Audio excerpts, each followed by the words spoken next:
Hello, this is Manuel York for the Leading People Follow-Up Program. And today it's about surviving crisis, so the importance of crisis. And since this is a pretty complex issue and topic, I will eventually take a look at my notes. So we all remember the model of the team phases. And what we want to accomplish is to work in a team that is highly connected and highly effective, because that is a lot of fun to work with.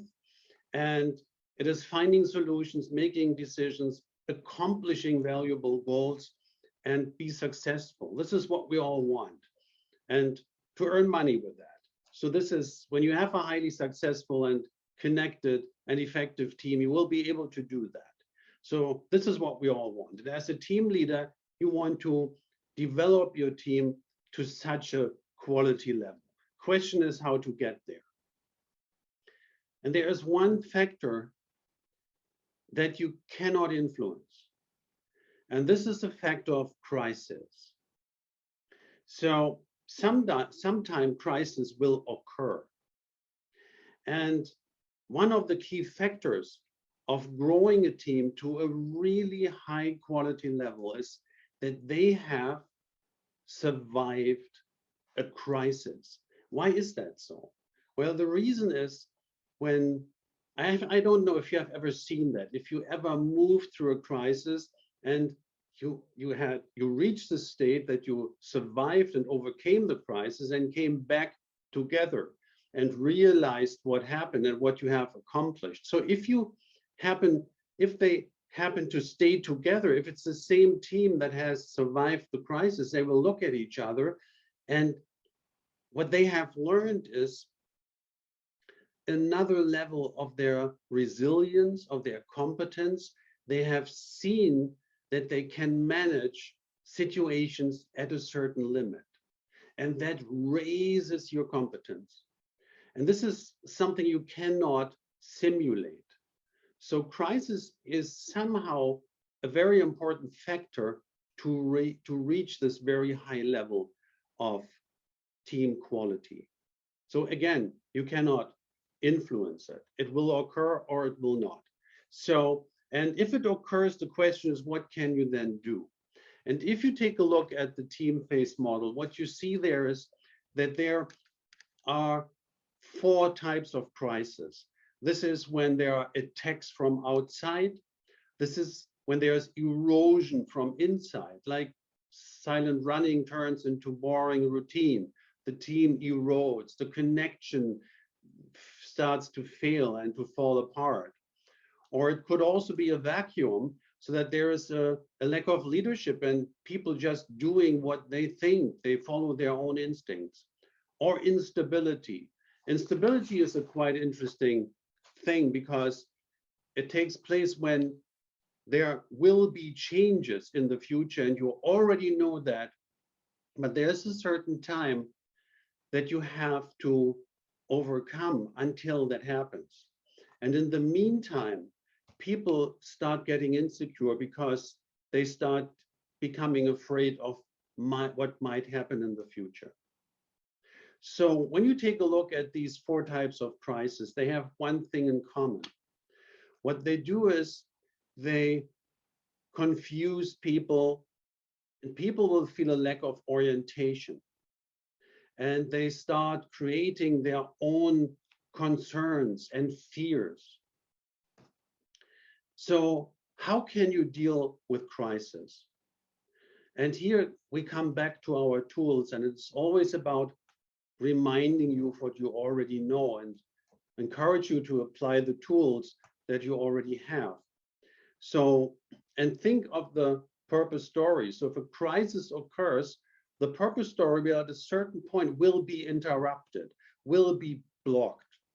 So what you then want to do, and this is our famous old thinking and conversation pattern, it is observe it and address it. Be very clear in addressing what is. So don't avoid to address the reality. Say, we are under attack, we are in an unstable situation, there is some erosion going on, or there simply is a vacuum. So just observe and address towards all the team members what you see and what's there. And through this, you show what they need most, and that is leadership. You not avoiding things, you take a stand, you say, and now I would like to us stay together. And then you tap into the team phase model again and go to the step, let's find options. What can we do? So involve everybody in finding solutions.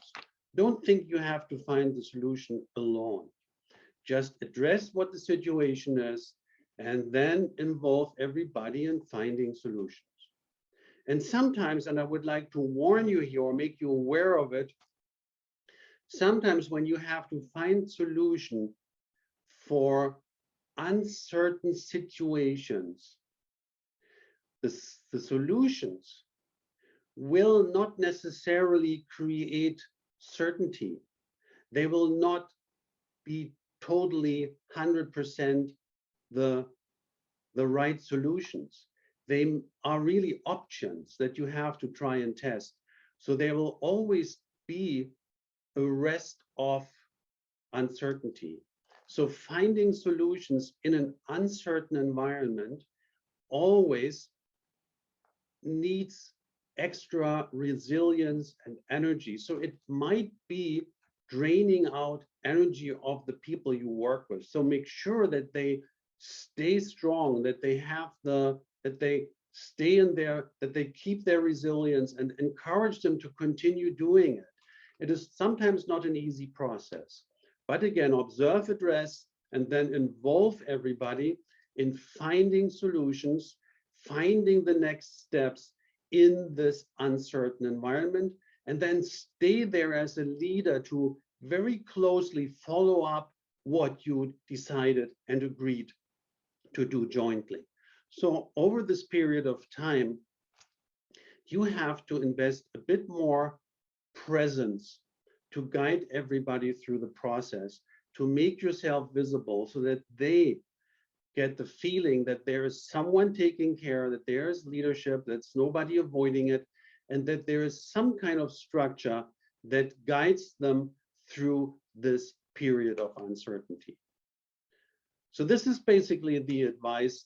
And again, I hope you don't have such a situation.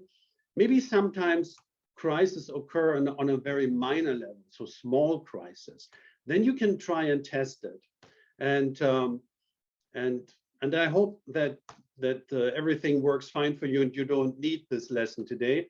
But in case it happens, just watch out and apply these moves to guide your team through this uncertain period and to reach a stable state again. So this was it. Thank you for joining. And yeah, see you soon next time. This is Manuel York for the Leading People Follow-Up Program.